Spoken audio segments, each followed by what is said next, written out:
ఎరుపు, పసుపు, నీలం, అల్లం. ఇది ఎక్కడ నేర్చుకున్నారో నువ్వు? లక్ష్మమ్మ చెప్పింది. లేట్ అవుతుంది.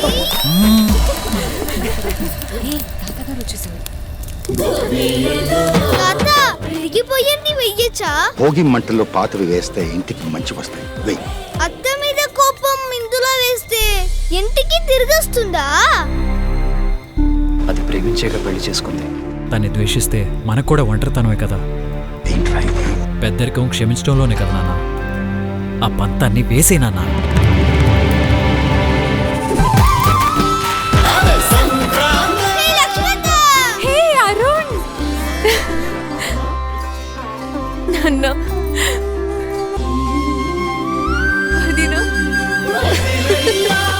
పాతది వదిలితేనే కొత్తది ధరించగలం.